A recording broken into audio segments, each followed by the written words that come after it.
100కు పైగా దీర్ఘకాలిక సమస్యలకు ఎటువంటి ఆపరేషన్ దుష్ప్రభావాలు లేకుండా హోమియోపతి చికిత్స కొంటున్నట్లనే ఆయిల్ ఎప్పుడు కొంటున్నప్పుడు క్రూడ్ ఆయిల్ రేపటి కోసం కొనం మనం జనవరి ఫ్యూచర్స్ ఇప్పుడు కొంటాం మనం well in advance you have plan so అట్లా సో మన వాళ్ళకి ఈ entire position they are not understanding కానీ పేపర్లలో మీడియాలో ఎంతమందిని పంపించేశారు ఇంటికి వేలాది మంది ఉద్యోగం లేదు ఏం జరగట్లేదు yes there is a expansion లేదు కాకపోతే ఇక్కడ డబుల్ స్టాండర్డ్ ఏమన్నా ఉందా అని మీరు చెప్పినట్టుగా వాళ్ళని పంపించేస్తున్నారు లేకుంటే స్టూడెంట్స్ని రానివ్వట్లేదు అక్కడ ఉన్నటువంటి వీసాలను కట్ డౌన్ చేస్తున్నారు అనే దాంతో పాటుగా ట్రంప్ మనతో మాట్లాడడానికి ఇంట్రెస్ట్ చూపిస్తున్నారు 4 సార్లు మోదీకి కాల్ చేశారంట ఇలాంటి వార్తలు కూడా ఇవాళ ట్వీట్ చేశారు కదా ట్రూత్ సోషల్లో నేను మోదీతో మాట్లాడబోతున్నాను next week and I'm very happy to will do the trade deal with India very soon అన్న నవంబర్ డెడ్ లైన్ మనం ఆల్రెడీ పెట్టుకున్నాం ముందే పీయూష్ గోయల్ గారు ఎన్నోసార్లు చెప్పారు that we will finish the deal by November ఎందుకంటే ఇంత పెద్ద డీల్ని మనం ఈజీగా ఫినిష్ చేయాలి మనం ఈయూతోని మనకు ఇంకా నడుస్తుంది నెగోసియేషన్స్ యూకేతోను మనకి 3.5-4 సంవత్సరాలు పట్టింది యూకేతో ఎఫ్టీఏ కోసం ఫ్రీ ట్రేడ్ అగ్రిమెంట్ కోసం most of the products India నుంచి వెళ్ళేది యూకేకి ఇప్పుడు 0% వెళ్తుంది ట్రంప్ ఏమంటున్నాను నేను 0% చేయలేను మీరు నాకు 0% ఇవ్వాలి అంటే కస్టమ్స్ డ్యూటీ 0 నేను ఎందుకు చేయలేనంటే మాకు కాంగ్రెస్ నుంచి అప్రూవ్ తీసుకోవాలంటే వాళ్ళ పార్లమెంట్ నుంచి అప్రూవల్ తీసుకోవాలి వాళ్ళు ఇవ్వరు సో మినిమం నాకు 10-15% పెట్టాల్సి వస్తుంది దట్ ఈస్ వాట్ 15% ఇస్ అది ముందు 5 ఉండే తర్వాత 10 చేసి ఇప్పుడు 15-25 మన దగ్గర 50 వేసింది అగైన్ రష్యన్ ఆయిల్ గురించి మాట్లాడుతున్నప్పుడు సేమ్ ప్రాబ్లం రష్యన్ ఆయిల్ని మనం ఇంకా కొంటామని చాలా క్లియర్గా ప్రధానమంత్రి చెప్పలేదు కానీ మిగతా అందరూ మాట్లాడుతూ చెప్పారు జయశంకర్ గారు కానీ మిగతా ఫారిన్ మినిస్టర్ మాట్లాడితే we will buy oil from the best source possible ఎందుకంటే మాకు ఎంత తక్కువ రేట్లో వస్తే అంతమంది మేము అమ్ముతాము మేము will not by expensive oil US ఏమంటున్నారు మా దగ్గర నుంచి ఆయిల్ షేల్ ఆయిల్ ఉంటుంది వాళ్ళ దగ్గర నుంచి దాట్ ప్రోడక్ట్ కాస్ట్ ఎక్కువ ఉంటుంది షేల్ ఆయిల్ది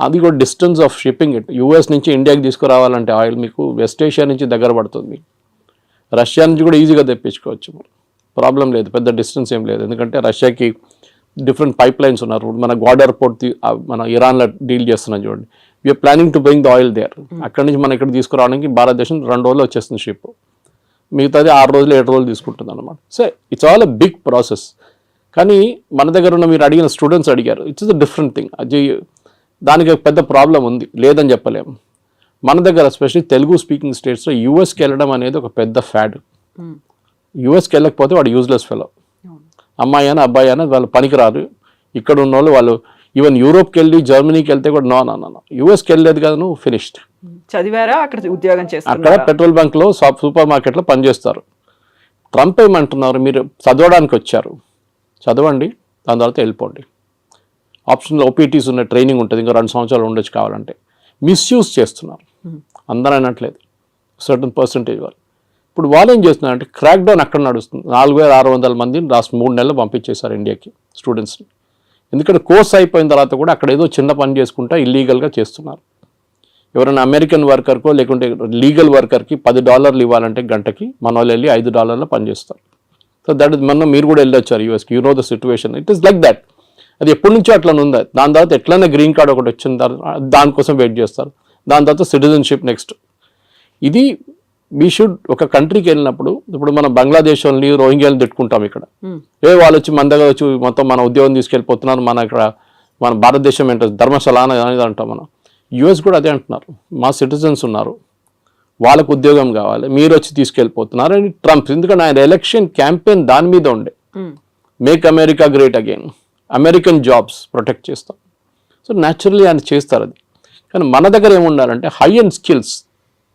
చిప్ డిజైన్ ఉండొచ్చు ఏఐ బేస్డ్ వర్క్ ఉండొచ్చు రోబోటిక్స్ ఉండొచ్చు దాంట్లో హై అండ్ వర్క్ చేసేటోళ్ళని ఇప్పుడు అడుగుతున్నారు వాళ్ళంతా మిగతా లో అండ్ మాకు వద్దు ఇది దుబాయ్లో కూడా జరిగింది 70s 80s 90s up to 2000 దుబాయ్లో కన్స్ట్రక్షన్ బూమ్ ఉండే వర్కర్లు కావాలి సిమెంట్ హ్యాండిల్ చేసే మిక్సర్స్ కావాలి అట్లనే సెంటరింగ్ చేసేటోళ్ళు కావాలి ప్లాస్టరింగ్ చేసేటోళ్ళు కావాలి ఎలక్ట్రీషియన్స్ కావాలి ఇప్పుడు ఆ ఫేస్ అయిపోయింది దుబాయ్లో the construction face is over now the maintenance face is going on నడిపించడానికి మనుషులు కావాలి so that skill is different అన్నమాట మన వాళ్ళు ఏం చేస్తున్నారంటే ఇప్పుడు కూడా చదవడానికి ఎందుకు వెళ్తారు కొన్ని యూనివర్సిటీస్ అసలు పేపర్లో కూడా ఉండదు అట్లాంటి యూనివర్సిటీ కూడా వెళ్ళరు మన కొంచెం ఎడ్యుకేషనల్ కన్సల్టెంట్స్ కూడా ఆ బిజినెస్ చేస్తారు వాళ్ళు లేనిపోయిన లోన్లు ఇచ్చేసి మీకు అన్ని చూపించేసి మిమ్మల్ని ఎక్కడ ఆకాశం మీద ఎక్కిచ్చేస్తారు వాళ్ళు అక్కడ వెళ్ళినాక అంతే సంగతి మీరు ఈజీగా అదే అయిపోతారు అది ఎప్పుడు యూఎస్ పాపులారిటీ తగ్గిందో టఫ్ అయిపోయినప్పుడు కెనడా మొదలుపెట్టారు. కెనడాకి పాపులేషన్ తక్కువ, వాళ్ళకి మనుషులు కావాలి అక్కడ. So naturally they are asking, Indians allow చేస్తున్నారు, చాలా మటుకు వెళ్తున్నారు అక్కడ కూడా. కానీ అక్కడ కూడా ఒక బ్యాక్లాష్ వచ్చేసింది. ఇప్పుడు మొన్న ఆస్ట్రేలియాలో చూసాం, ప్రొసెషన్ తీశారు ఆస్ట్రేలియన్స్, మీరు వినుంటారు టీవీలో వచ్చినాని. వాళ్ళు ఏమంటున్నారు, ఇండియన్స్ని పంపించేసేయండి, మాకు వీళ్ళు వద్దు ఇక్కడ అని. You have created that situation. So ట్రంప్ని మీరు తిట్టి ఫైదా లేదు. We should find a way to solve the problem. Modi గారు ట్రంప్తో కూర్చొని మా పిల్లలకి 50,000 పిల్లలకి అడ్మిషన్ ఇవ్వండి అంటే మన దగ్గర నుంచి వెళ్ళే డబ్బులే కదా అది. We're spending billions. అక్కడ వెళ్ళి ఫీజులు కడుతున్నాం, హాస్టల్ దాంట్లో కడుతున్నాం, ఫుడ్ అండ్ అకామిడేషన్ కోసం కడుతున్నాం, చాలా ఉన్నాయి. అక్కడున్న యూనివర్సిటీకి కూడా వీళ్ళు కావాలి, లేకుంటే వాళ్ళు తాళం వేసి వెళ్ళిపోతారు రేపు. కానీ మీరు హార్వర్డ్ కానీ, ఏఎల్ లాంటి యూనివర్సిటీ, కొలంబియా లాంటిది, యూపెన్ లాంటి అట్లాంటి హై ఎండ్ ఇన్స్టిట్యూట్స్కి వెళ్ళేటప్పుడు మీకు ప్రాబ్లం ఉండదు. Problem is with the low end institutes. అక్కడ వెళ్ళి మళ్ళీ మీరు ప్యాలెస్టీనియన్ కాజ్ కోసం అది ఇది అని చెప్పి ప్రొటెస్ట్ చేస్తే డెఫినెట్గా పంపించేస్తారు వాపస్. ఇప్పుడు మీ సోషల్ మీడియా యాక్టివిటీస్ కూడా మనం దీని గురించి ముందు కూడా మాట్లాడాం. ఇక్కడ నుంచి వెళ్ళే పిల్లల సోషల్ మీడియా యాక్టివిటీ కూడా చెక్ చేస్తున్నారు. కొంతమంది డిలీట్ చేసేస్తున్నారు వాళ్ళ పాత యాక్టివిటీని. ఏదో గ్రేటా థన్బర్గ్ని, లేకుంటే మన అరవింద్ కేజ్రీవాల్ని, ఫార్మర్ ప్రొటెస్ట్ని అంత సపోర్ట్ చేసిన వాళ్ళు చాలామంది ఉన్నారు మన దగ్గర స్టూడెంట్స్. ఆ బ్లడ్లో వాళ్ళకి కొంచెం గరం ఉంటుంది అప్పుడు బ్లడ్ అనమాట. ఇప్పుడే సడన్గా వాళ్ళకి అర్థమైపోయింది, అది తీసుకెళ్ళి యూఎస్కి వెళ్తే వాడు వీసా ఇవ్వడు నాకు.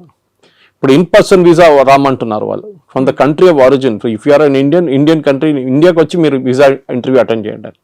చాలా మార్పులు వస్తున్నాయి. కానీ మోదీ చేసేది ట్రేడ్ డీల్ అండ్ ట్రంప్తోని, ఎడ్యుకేషన్ డీల్ కాదు. ఎడ్యుకేషన్ డీల్ చేయాల్సింది సపరేట్ సెక్షన్ అది. దానికి మనం ఫస్ట్ ఆఫ్ ఆల్ మన వైపు నుంచి చాలా మార్పులు తీసుకురావాల్సింది. We should ensure that only the best of the students will go there.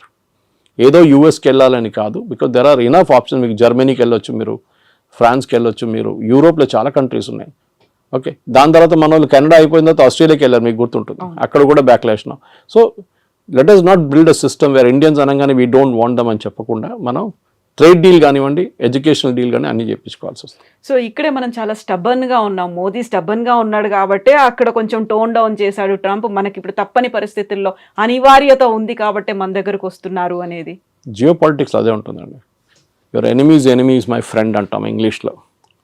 So naturally మనం యుఎస్తో మన గొడవ ఉన్నప్పుడు మనం ఏం చేసాం, డైరెక్ట్ చైనా దగ్గరికి వెళ్ళాం. అండ్ లక్కీలీ ఎస్సీఓ సమిట్ ఉండే ఆ టైంలో పుటిన్ కూడా వచ్చారు. దానికన్నా ముందు రాలేదు, పుటిన్ రాలేదు, జీ రాలేదు లాస్ట్ ఎస్సీఓకి.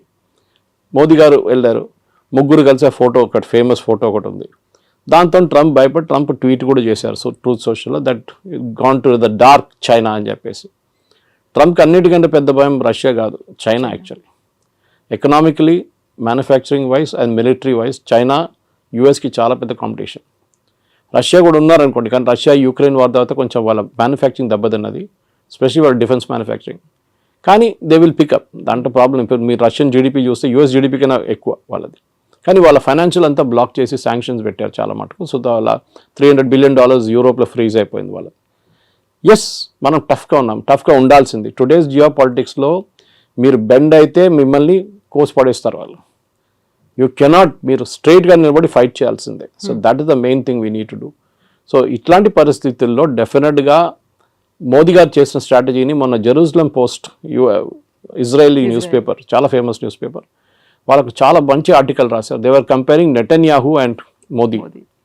గాజాలో ఒక హాస్పిటల్ మీద ఒక స్ట్రైక్ జరిగింది, ఒక బాంబ్ అటాక్ ఇజ్రాయెల్ వాళ్ళు చేసినప్పుడు దాంట్లో 6 జర్నలిస్టు, కొంతమంది డాక్టర్లు చనిపోయారు. పెద్ద గొడవ అయింది. ఇజ్రాయలీ ప్రైమ్ మినిస్టర్ నెటన్యాహు, మళ్ళీ వాళ్ళ డిఫెన్స్ మినిస్టర్, వాళ్ళందరూ చీఫ్ ఆఫ్ స్టాఫ్ అందరూ అపాలజైజ్ చేశారు వచ్చి.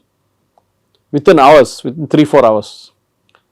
నెక్స్ట్ డే, థర్డ్ డే తెలిసింది దాంట్లో 4 హమాస్ టెర్రరిస్ట్ ఉన్నాయని. ఇప్పుడు మీరు ఆల్రెడీ అపాలజైజ్ చేసేసారు, అపాలజీ రిటర్న్ తీసుకోలేరు. Should you have weighted? So వాళ్ళు అన్నారు learn from Modi. A reaction లేరు. ట్రంప్ అదన్నారు, ఇదన్నారు, తిట్టారు, అది అన్నారు, మోదీ ఫోన్ చేయట్లేదు అన్నారు, నేను అది చేస్తాను అన్నారు. Not even a single word. దానికోసం ఇంగ్లీష్లో అంటారు పిక్చర్ స్పీక్స్ 1,000 words అని. ఆ ఫోటో పెట్టేసి ఖతం చేస్తే మొత్తం ఇంపాక్ట్ వచ్చేస్తుంది అంత. సో ట్రంప్ దానికోసం దిగొచ్చారు. ఎందుకంటే ట్రంప్కి ఇప్పుడు రష్యా, చైనా కలిసే ప్రాబ్లం లేదు, వాళ్ళు న్యాచురల్ అలైస్ వాళ్ళు. కానీ అదే ఎందుకంటే ఇద్దరు డిక్టేటర్షిప్స్. మన దగ్గర అట్లా కాదు, మన దగ్గర డెమోక్రసీ ఉంది. So natural and this market 140 కోట్ల మంది ఉన్న మార్కెట్ ఇస్ హ్యూజ్ మార్కెట్, చాలా పెద్ద మార్కెట్. సో అట్లాంటి పరిస్థితుల్లో మన దగ్గర ఉన్న నాలెడ్జ్, మన దగ్గర ఉన్న టెక్నాలజీ అడ్వాంటేజ్, మన దగ్గర ఉన్న సైంటిఫిక్ పూల్ స్టెమ్ కానీ స్టెమ్ లాంటి కోర్సెస్ మన దగ్గర ఉన్నప్పుడు, మనలాంటి ఐఐటీస్ మనలాంటి ఐఐఎమ్స్ ఉన్నప్పుడు డెఫినెట్గా ఇండియా ఇస్ ఫార్ అహెడ్. చైనాతో కాదు, but we're far ahead of other countries, మిగతా కంట్రీస్తో పోలిస్తే. కానీ ఎస్, చైనాతో మనకి ఇంకా చాలా క్యాచింగ్ అప్ ఉంది. ఎస్పెషల్లీ మ్యానుఫ్యాక్చరింగ్లో మనం 30 సంవత్సరాలు బిట్వీన్ 1970 and 1991 మనం we lost lot of time. 60 నుంచి 90 దాకా మన మ్యానుఫ్యాక్చరింగ్ పెద్దగా దెబ్బతిన్నాం. మన ఈ సోషలిస్ట్ మోడల్కి వెళ్ళి రష్యన్ మోడల్ తీసుకొని పెద్ద పెద్ద స్టీల్ ప్లాంట్లు అన్నీ కట్టాం. That has become useless now. So anyway, that's a different debate. కానీ మీరు అడిగిన ప్రశ్నకి ట్రంప్తోని టఫ్గా ఉండాల్సిందే. ఎక్కడికి ఎవరెవరు టఫ్గా ఉంటారో వాళ్ళతో ట్రంప్ దిగొస్తారు. చూసాం మనం దీనికన్నా ముందు కూడా.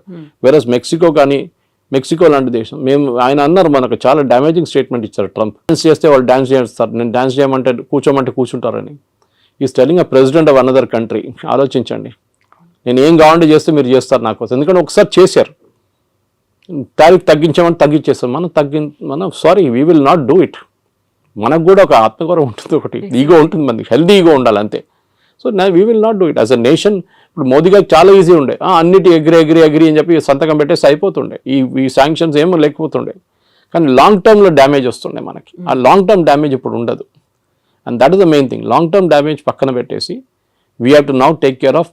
సరే, ట్రంప్ దిగొచ్చారు కదా, మనం కూడా మాట్లాడదాం. మనం కూడా ఇప్పుడు లేదు గుర్రం మీద కూర్చొని నేను మాట్లాడలే అని చెప్తా, అట్లా కాదు కదా. So elephant and dragon are dancing అని చెప్పి ట్రంపే చెప్పారు. అండ్ డెఫినెట్లీ ఈ యొక్క troika of power, Russia, China, ఇండియాది, మనం దాన్ని డైల్యూట్ చేయకూడదు.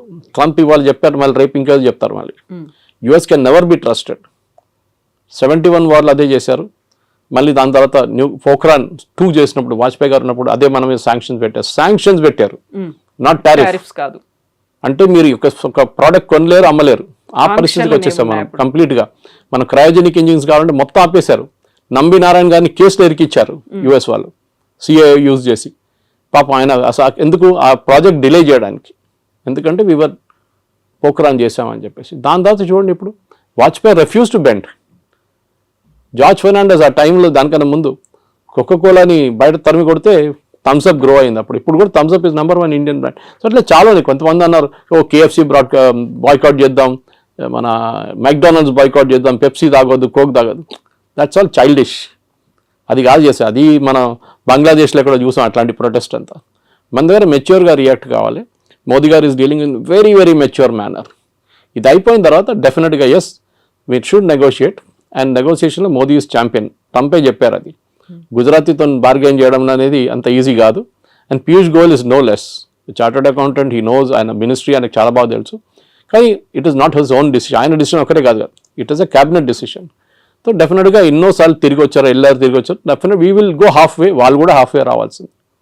మన అన్నిటికీ మనం ఎస్ చెప్పాం, కొన్నిటికి మనం ఎస్ చెప్తాం, వాళ్ళు కూడా కొన్నిటికి ఎస్ చెప్పాలి. మనకు కూడా యాక్సెస్ కావాలి యూఎస్ మార్కెట్కి. ఎవరు వచ్చి చెప్పారు ఐటీ మీద ట్యాక్స్ పెడుతున్నారు, it's non sense thing. IT is not done that way. వీళ్ళకి అర్థం కాదు, మాట్లాడుతున్నారు కూడా అర్థం కాదు. ఎందుకు ఫార్మా మీద ఎందుకు పెట్టలేదండి 50%? వాళ్ళకి అవసరాలు ఉన్నాయి. అది ఇప్పుడు మీరు ఐటీ కంపెనీస్ మీద వెళ్తే ఏమవుతుంది, వాళ్ళ ప్రోడక్ట్స్ ఎక్స్పెన్సివ్ అవుతుంది, మనకు ప్రాబ్లం లేదు. టారిఫ్ ఎవరు కడుతున్నారు? అమెరికన్ కన్స్యూమర్ కడుతున్నారు. ఇప్పుడు ఇండియన్స్ కట్టలేదు, చైనీస్ కట్టట్లేదు. So this the main thing you need to understand. So ఇవాళ పొద్దున కూడా డిబేట్లో అడిగినప్పుడు ఇంకో ఛానల్ అడిగారు, 50% ఇది మళ్ళీ పెడితే ఏమవుతుంది ఐటీ అని. ఏం కాదు. మైక్రోసాఫ్ట్ 2 లక్షల స్క్వేర్ ఫీట్ తీసుకున్నారు మన ఫైనాన్షియల్ డిస్ట్రిక్ట్లో, వాళ్ళ మెయిన్ క్యాంపస్ పక్కన. ఎందుకు తీసుకుంటారండి? They see a growth there. And అమెరికాకు ఒక్కటే కాదు కదా ఈ సాఫ్ట్వేర్ ఎక్స్పోర్ట్స్ వెళ్ళేది, లోకం మొత్తం కొంటున్నారు. విండోస్ ఆపరేటింగ్ సిస్టమ్ ఎక్కడ అన్నిట్లో ఉంటుంది, మీ ఆరకల్ ఎక్కడ కూడా వాడతారు. అమెరికా ఒకటే కాదు. It's just correct, it's a huge market, no doubt. కానీ మనం కూడా as a position of strength నుంచి మాట్లాడాలి. మా దగ్గర ఉన్న టెక్నాలజీ, మా దగ్గర ఉన్న మ్యాన్ పవర్ అండ్ మా దగ్గర ఉన్న మార్కెట్ యాక్సెస్, 140 కోట్ల మంది మార్కెట్ యాక్సెస్ కావాలంటే మీరు కూడా దిగి రావాల్సిందే. మేము కూడా కొంచెం we will also soften up, we will meet half way. అది మన స్ట్రాటజీ ఉండాలి.